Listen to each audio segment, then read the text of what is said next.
Naam, salamu alaikum warahmatullahi ta'ala wabarakatuh, wapenzi na wafuatiliaji wa channel ya Tiba Facts Online TV.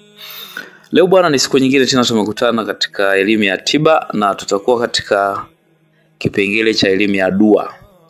Leo tutajifundisha dua ya kinga ya kuingiwa na jini wa aina yoyote katika mwili wako. Lakini pia tutajifundisha namna ya kuweka kinga ya mwili wako mithili ya chuma dhidi ya uchawi na majini. Lakini pia tutajifundisha namna ya kufunga nyumba ili wachawi na majini wasiweze kuja kukuchezea katika eneo lako.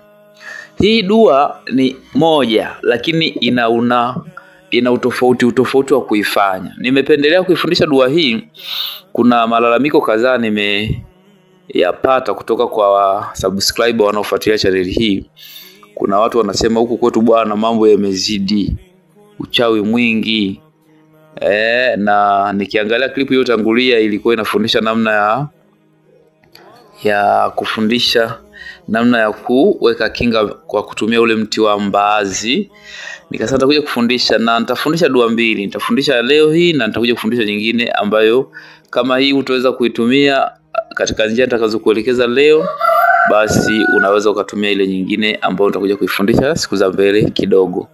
Lakini hii ni nzuri na pia hata ile nyingine ni nzuri.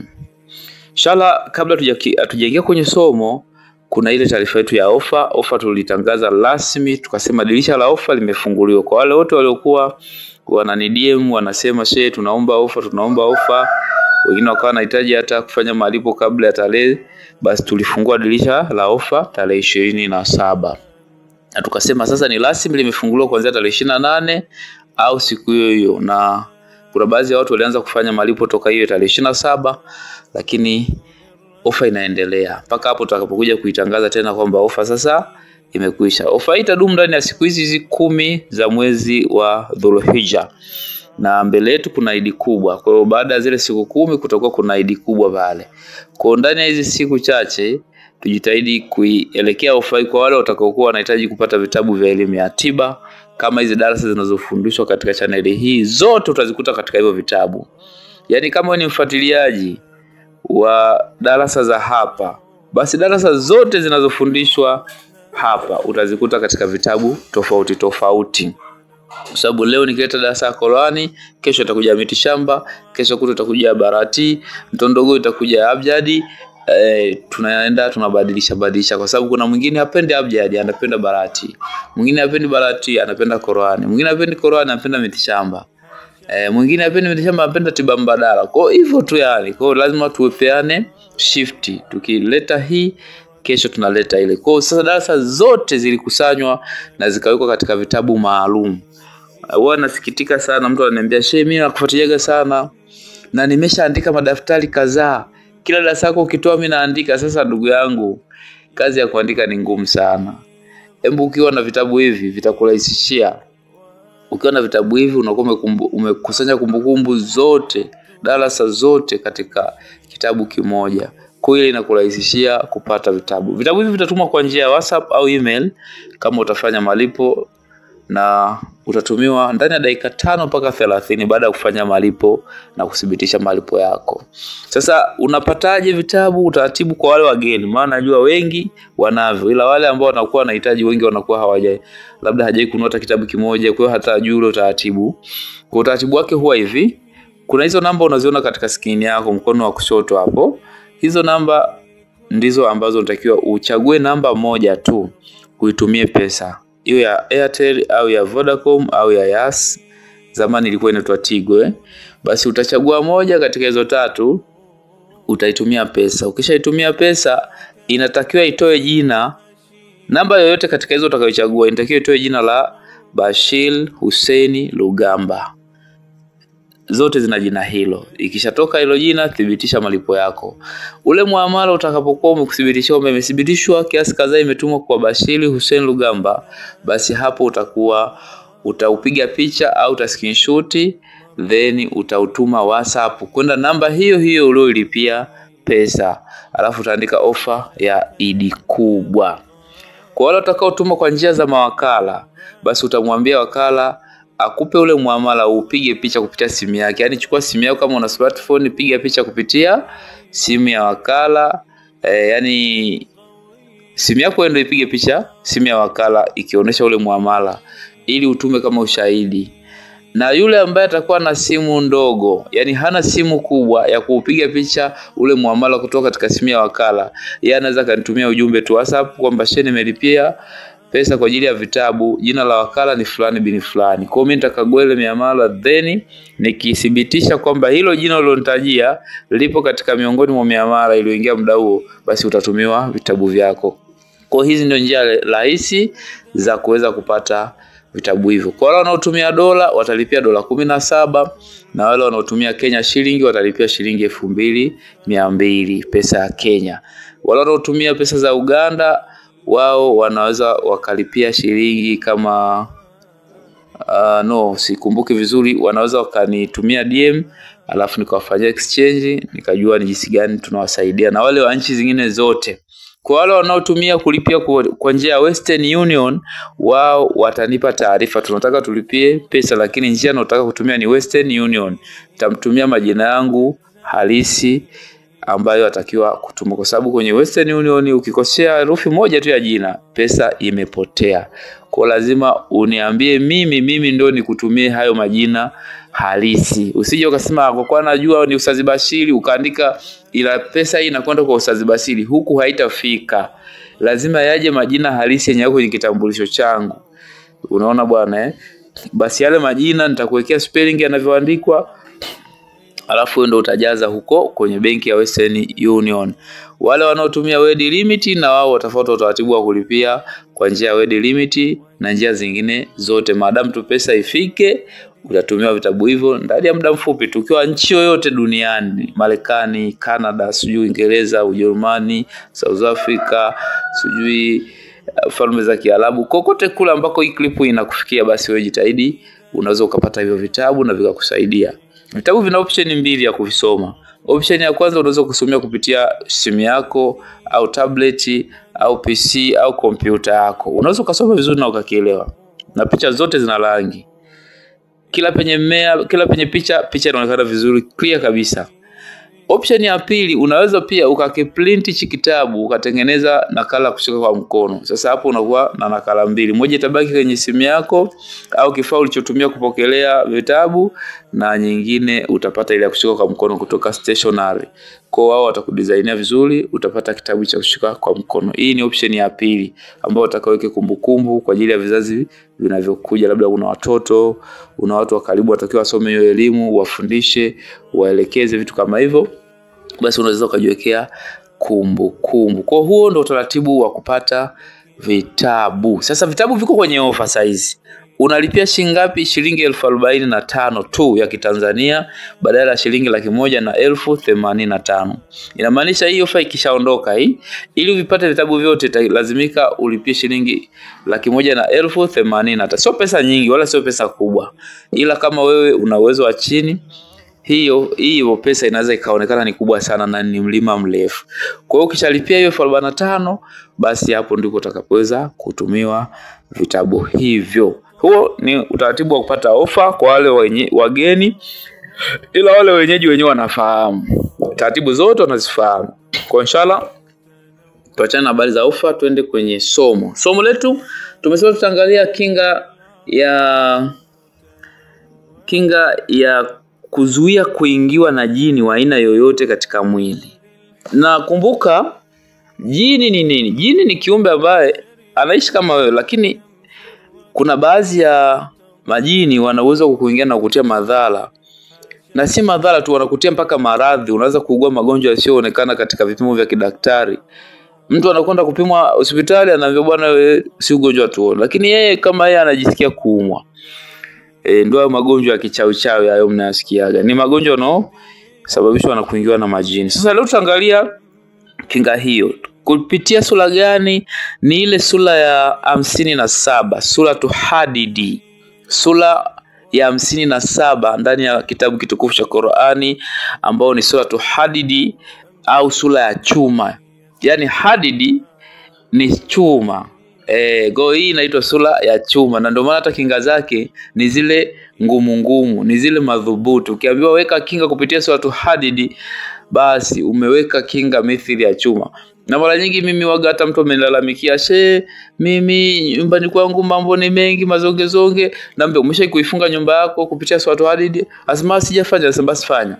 Yani dua ya kwanza atakaweza kuelekeza ni sura hadidi kwanza, afu zingine zitafuata. Kwa sababu gani? Ukiweza kufuata utaratibu wa kuweka kinga kupitia sura hadidi, umeweka kinga mithili ya chuma. Ndio maana napendaga kuwaelekeza wengi kupitia sura hiyo. Lakini zipo sura zingine nyingi zinafanya kazi hiyo ya kinga, lakini tunapendelea kutoa na kuelekeza zaidi kilicho bora zaidi ili kiweze kudumu na kukunufaisha. Sasa sura hii hadidi, hii sura hadidi kama tulivyosema ni sura ya 57. Ina aya nyingi, lakini aya zinazotumika katika masuala yote ya kinga au katika elimu yote tutakayojifunza leo ni aya 4 tu zile za mwanzo, ambazo zinasema baada a'udhu billahi minashaitanir rajim bismillahirrahmanirrahim, zinasema sabbaha lillahi ma fi samawati wal ardi wa huwa al-azizul hakim, lahu mulku samawati wal ardi yuhyi wa yumitu wa huwa ala kulli shay'in qadir, huwa al-awwalu wal akhiru wal zahir wal batin wa huwa bikulli shay'in alim. Hizo ndo aya 4 za mwanzo kabisa za sura hadidi, na hizi aya Mwenyezi Mungu amejisifu sifa zake tu. Yani hizi aya Mwenyezi Mungu amezungumzia sifa zake tu, yeye ni nani, anafanyeje kazi zake. Sasa sitaki kuingia kwenye tafasiri kwa sababu tutachelewa. Ukitaka tafasiri yake mtafute shekhi kutafasiria hizi aya 4 tu za mwanzo, au katafute Qur'ani ile ya Kiswahili afuzeni, utapata tafasiri yake vizuri. Sasa sisi tunakwenda kwenye matumizi ya hizo aya. Kitiba unazitumia je? Iwapo kama mtu anataka kuweka kinga ya kuingiwa na jini wa aina yoyote katika mwili wake, yani hataki hivyo vitu, hataki majini wamsumbue, basi utapata uzu, iwe ni asubuhi au jioni. Unaona bwana? Alafu utasoma hizi aya 4 za sura hadidi, aya 4 za mwanzo tu zile. Lakini usomaji wako unatakiwa usome ukiwa umekusanya viganja vyako viwili vya mikono. Yani unavikusanya kama vile unavyoomba dua, lakini vinakuwa vimeshikamana viganja viwili vya mikono. Kisha unaisoma hizi aya 4 za mwanzo za sura hadidi. Yani sabaha lillahi ma fi samawati wal ardi wa huwa al-azizul hakim, lahu mulku samawati wal ardi yuhyi wa yumitu wa huwa ala bikulli shay'in qadir, huwa al-awwalu wal akhiru wal zahiru wal batin wa huwa bikulli shay'in alim. Kwa unasoma mpaka hizo aya 4, na kuna aya moja sijaisoma hapo. Usiseme kwamba ndo nimeishia hapo ndo nao kaisha. Kuna aya nyingine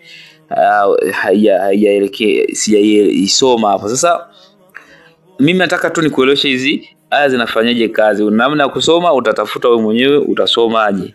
Na kuna wale wanasema tuandikiwa Kiswahili, kuna kiwango kingine. Ukiona hii somo ni ya juu zaidi kuliko mimi nilipofika, inabidi tumtafute mwalimu wa kuelekeze. Kwa sababu hizi aya hata kama zinaandikwa Kiswahili bado za kusumbua. Bora mtafute mwalimu private akuelekeze namna ya kuzisoma.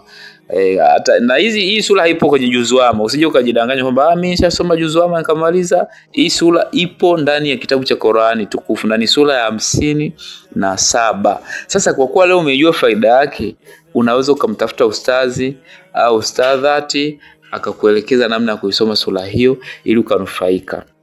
Unaona bwana Kwa hiyo ikitokea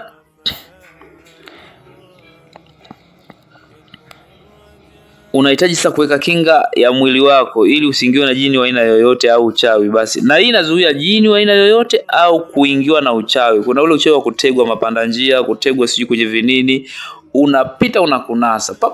Mfano kama ushe kutembea asubuhi au jioni ukakuta watu wameoga mapanda njia, wamevunja na chungu pale, labda wakafanya na madawa, wakaoga madawa. Ile waga ni sacrifice. Yani mtu anajivua limkosi au likibwengo au lijini, anajivua kwenye mwili wake afa analiacha pale mapanda njia. Kwa hiyo ukipita pale ukiwa wa kwanza kupita katika yale mapanda njia, lile kibwengo au lijini na kuvaa, alafu inaanza kukutia madhara yale yale aliyokuwa anamsumbua yule aliyelivua pale. Sasa wewe kama wewe unataka hivi vitu visikuguse na usiingiwe navyo, basi jitahidi kutumia dua hii. Kwa unakusanya vile viganja viwili vya mikono vile vya kwako ukiwa na uzo, lakini unaisoma sura hii. Unaisoma sura hii hizi aya 4 za mwanzo. Ukishasoma unaweza kusoma mara 1, unaweza kusoma mara 3, unaweza kusoma mara 5, unaweza kusoma mara 7. Yani nenda kwa witili, na hii haina idadi maalum usome mara ngapi. Yani unaweza kusoma kwa witili. Witili ni namba tasa zile kuna namba tasa na namba witili. Sasa hizi witili ni zile namba zinazogawanyika kwa moja na yenyewe. Yani unakuja ni ile 1, 3, 5, 7 na kuendelea huko 11. Unaona bwana Kwa usome kati ya 1 mpaka 11. Yani utakadiria wewe kulingana na uwezo wako. Unaweza kusoma mara 1 au mara 3 au mara 5 au mara 7 au mara 11. Hapo ukishamaliza unajipulizia au unapuliza kwenye vile viganja vya mikono yako hewa kutoka mdomoni mwako, alafu unatema na tomate kidogo. Baada ya hapo sasa utajipaka kuanzia kichwani. Yani viganja vyako uko vikusanya, unaanza kupaka kuanzia kichwani. Unashuka mwili mzima. Hata kama vaa nguo unashuka mwili mzima, unaweza ukapaka sehemu zote unazoziona wewe zinafika, lakini isipokuwa tu usipaki mbeleni na nyumani na chini ya makanyagio ya nyao za miguu. Mnaposema mbeleni ni kwenye tupu ya mbele, nyumani ni kwenye tupu ya nyuma. Usiguse maeneo hayo. Haijalishi umevaa nguo au umevua nguo, unaweza ukafanya dua hii. Ila hayo maeneo usije ukapaka. Hii ni dua shekhe. Huu ni utaratibu, na unaweza ukafanya asubuhi na jioni kabla ya kwenda kazini unafanya. Umetoka labda jioni unataka kulala unafanya. Sasa kuna kazi gani hapa? Yani kuna kazi gani ya kufanya dua hii? Ukiangalia zaidi na ukafuatilia unajua tu ni uvivu wa binadamu kulingana na mambo aliyo. Yani mtu yuko tayari kuangalia tamthilia masaa 2, masaa 3, lakini hayuko tayari kujifanyia dua ndani ya dakika 5 na kufanya ulinzi wa mwili wake. Ndio udhaifu tulionao binadamu. Kwa hii ni namna ya kuweka. Kumbuka ukiweka kinga kupitia sura hii, kinga yako inakuwa yenye nguvu na ni kinga misili ya chuma, na ndio maana hii sura ikaitwa sura ya chuma, sura tuhadidi. Kwa hii ni namna ya kuweka kinga usiingiwe na jini wa aina yoyote. Lakini pia kuna namna ya kuweka kinga ya mwili madhubuti mithili ya chuma dhidi ya uchawi na majini kwa njia nyingine. Hii ni ya kisomo maalum. Yani unasoma tu, unajipulizia, unaondoka. Sasa namna ya pili ya kuweka kinga mithili ya chuma kupitia sura hiyo unatakiwa uchukue maji ya mvua. Subhanallah. Baadhi ya mikoa mvua imeshaondoka. Kuna baadhi ya mikoa mvua zinaendelea na baadhi ya nchi mvua zinaendelea, lakini baadhi ya mikoa mvua zimeshaondoka. Kwa wale ambao mvua zimeshaondoka, hapo itabidi ukatafute maji mengine. Ila hapa imesisitizwa zaidi, chaguo la kwanza ni maji ya mvua. Sasa Mwenyezi Mungu ni mwenye huruma. Kuna wakati anaweza akakipa kitu malipo yale yale hata kama kimeshindwa kufikisha kiwango fulani. Mfano maji ya mvua yamesisitizwa hapa kwa sababu maji ya mvua huwa yana baraka kubwa. Kumbuka kipindi mvua inanyesha, pale huwa na malaika wanashuka. Na ndio maana imesisitizwa sana katika hadithi za Mtume SAW, inaponyesha mvua fanya dua kwa sababu kila tone la mvua linaposhuka, kwa mujibu wa hadithi za Mtume SAW, zinashushwaga yale tone unaliona linatoka juu na shuka chini kwenye bati yako au kwenye ardhi, huwa linashushwa na malaika huyu mmoja, analishusha kisha lifikisha ardhini. Basi huyo malaika kazi yake imeisha na anakwenda kusubiri majukumu mengine. Huenda asifanye kazi yote mpaka siku ya kiyama. Na kumbuka malaika ni wengi sana kuliko hata majini, na majini ni wengi sana kuliko binadamu. Unaona? Kwa hiyo sasa kipindi mvua inanyesha huwa inashuka na malaika. Ndio maana imesisitiza sana mtu kwa wakati wa mvua inanyesha afanye dua kutokana na yale majambo yake anayotaka, kwa sababu maombi yanakubali, kwa sababu malaika ni wengi sana wanashuka kipindi kile. Lakini ndio kwanza mtu uko tayari kuingia chumbani kwake, anachukua shuka yake, blanketi yake anajifunika, analala na kulala. Hana hata mpango wa kufanya dua. Lakini haya yote ni kwa sababu hayaeleweki au hayafahamiki faida zake, kwa sababu kitu kingekuwa kinafahamika faida zake, kidogo uvivu huwa unapungua. Kwa kuna wakati mwingine yanakuwa sio makosa ya watu, ni makosa ya kuto kuijua au kuifahamu elimu hiyo. So unataka sasa kuweka kinga mithili ya chuma dhidi ya majini na uchawi kwa mwili wako. Yamependekezwa maji ya mvua. Ukiyakosa, na maji ya mvua yenyewe ni yale maji ya mvua ya kutegwa. Maji ya mvua ya kutegwa ni yale maji ambayo mvua inanyesha, unachukua beseni au chombo kipana chenye uwazi mkubwa, unakiweka katikati ya uwanja. Unaona bwana? Unaona, kwa hiyo maji ya mvua kutegwa, unachukua chombo kipana unaweka katikati ya uwanja wako, maji yanatoka juu moja kwa moja yanashuka katika chombo kile, na sio yapitie katika chombo kingine. Kwa mfano yapitie kwenye bati ndio ashuke kwenye chombo, hapana, ile sio maji ya mvua kutegwa. Na ndio maana yamependekezwa maji ya mvua ya kutegwa. Ukiyapata ni bora zaidi. Ukikosa basi tumia maji mengine, kwa huruma ya Mwenyezi Mungu mwenyewe atakadiria. Unaweza kutumia maji ya Zamzam au maji ya bahari, mando maji yenye viwango vikubwa. Maji ya kwanza kwa viwango vya dua ni maji ya Zamzam, lakini huwa yanaingia kwenye masharti tu maalum. Lakini maji ya pili kwa viwango bora vya dua ni maji ya mvua. Maji ya tatu ndio yanakuja maji ya bahari au ziwa, yanakuja maji ya mto, yanakuja maji ya kisima. Kwa hiyo inategemea na mtaalamu amekuelekeza maji gani. Lakini kama utakosa maji ya mvua kutegwa, basi unaweza kutumia maji mengine yote utakayoyaona yatakuwa karibu na wewe. Baada ya hapo, ukishapata maji ya mvua ya kutegwa, kisha utatia nia yako. Kwa hiyo unaweza kuweka tu kwenye glass au kwenye jagi. Mfano kama una familia kubwa, weka kwenye jagi ambalo mnaweza mkatumia watu wote, kama unataka kuifanyia kinga familia nzima. Na kama ni wewe peke yako, basi unaweza kuweka tu kwenye glasi moja tu. Kisha unatia nia yako kwamba Mwenyezi Mungu, kwa baraka na utukufu wa kisomo hichi, nahitaji mimi kuweka kinga katika mwili wangu nisiweze kurogeka na uchawi wa aina yoyote au kuingiwa na majini wa aina yoyote. Baada ya hapo ya kutia nia, kisha utasomea maji hayo ukiwa umeashika hizo aya 4 za mwanzo za Suratu Hadid. Kwa kwanza na hiyo aya inasema sabaha lillahi ma fi samawati wal ardi wa huwa al-azizul hakim. Utasoma ya kwanza, utasoma aya ya pili, ya tatu mpaka aya ya 4. Ukishasoma na utasoma kwa idadi ya mara 7. Na kwa kwanza na bismillahirrahmanirrahim. Utasoma aya hizo kwa kuzirudia idadi ya kwanza. Yaani ukisoma zote aya ya kwanza mpaka ya 4 ndo unahesabu moja. Unarudia tena ya kwanza mpaka ya 4, ya pili, 3, 4 mpaka 7. Ukifika mara 7 dua yako inakuwa imeishia hapo. Baada ya hapo sasa, baada ya kumaliza kisomo chako, basi utapuliza maji hayo kwa idadi ya mara 7. Yaani ile hewa kutoka katika mdomo wako kuingia katika glasi yako, utapuliza mara 7. Baada ya hapo maji hayo yako tayari kwa matumizi. Matumizi yake ni kunywa tu mara moja. Yaani unakunywa kama ni glasi moja pap katika mwili wako. Basi hiyo ndugu yangu umefanya jambo kubwa sana. Kinga utakayokuwa nayo hapo ni mithili ya chuma. Kwa hiyo unaweza ukashangaa unaenda sehemu fulani wanakuwekea dawa kwenye vyakula unakula, lakini watu wanashangaa mbona hauzuliki.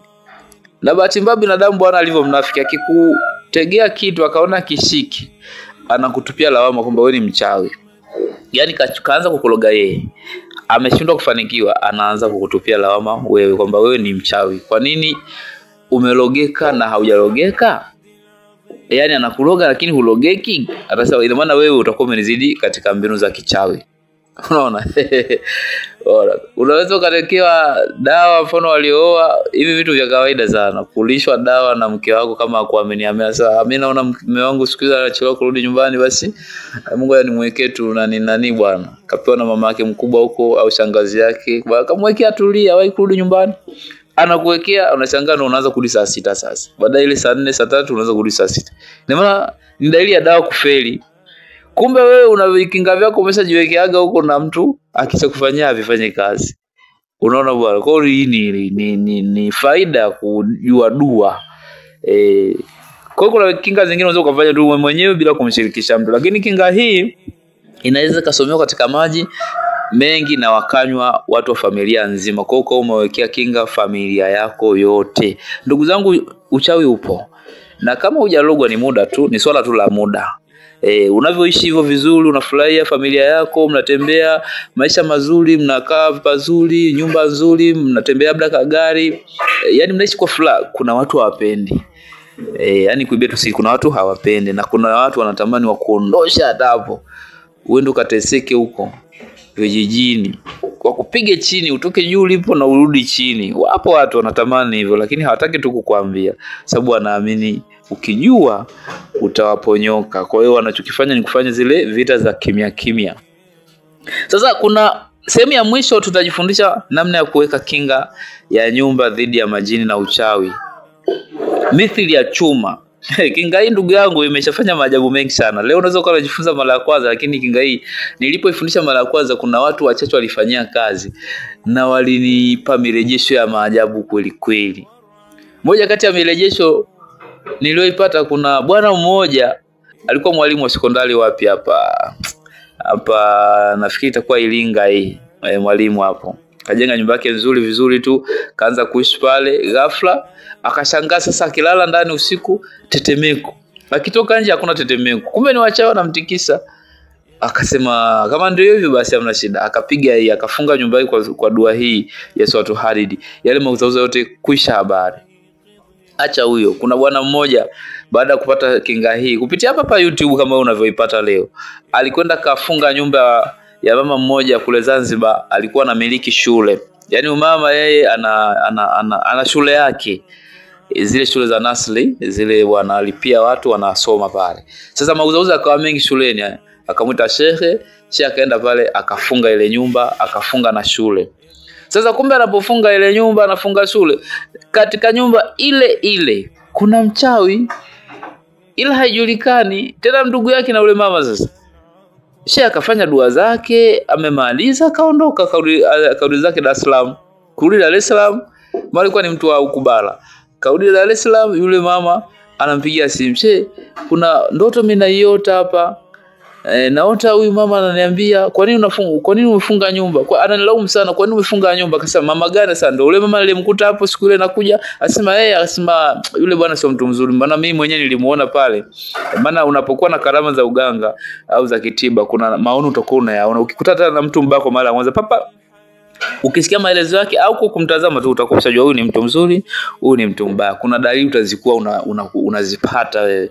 Kwa hiyo aligundua, ila hakumwambia. Lakini alipomwambia kwamba bwana yule ndio niliyemkuta pale, ndio huyo ule umuota anakuambia kwa nini umefunga nyumba. Sasa kama ni wewe basi ni haki. Basi huyo alikuwa ni mtu wako mbaya. Kwa hiyo wewe achana naye. Sasa hivi ni vitu vidogo vidogo, ila wapo walifunga dua hii wakafunga nyumba zao na kuna watu walikufa. Sasa sitaki kukutesha sana, ila mimi nakwambiaje, kafunge nyumba yako kwa dua hii. Fanyaje? Unafanyaje sasa? Unatakiwa ukitaka kuweka kinga ya nyumba yako dhidi ya majini na uchawi, iwe madhubuti. Utaziandika hizo aya 4. Sasa hapa ni kuziandika hizo aya 4 za mwanzo za Suratu Hadid katika karatasi. Na vizuri usianze na bismillah, kwa sababu bismillah ni rehema, bismillah inapoza. Japo unaweza ukaanza nayo, lakini makusudi yako, kwa sababu Mwenyezi Mungu si analipa amali kutokana na nia.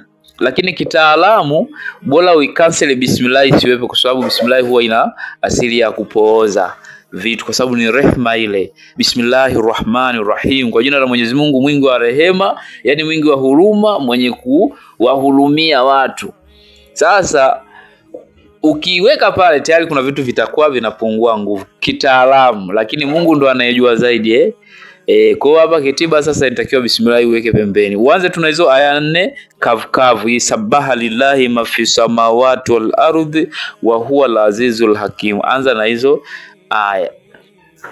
Ukishaandika hizo aya 4 na vizuri utumie kalamu nyeusi. Unatumia kalamu nyeusi. Baada ya hapo, na ni kalamu ya wino sio zafarani, unatumia kalamu nyeusi ya wino.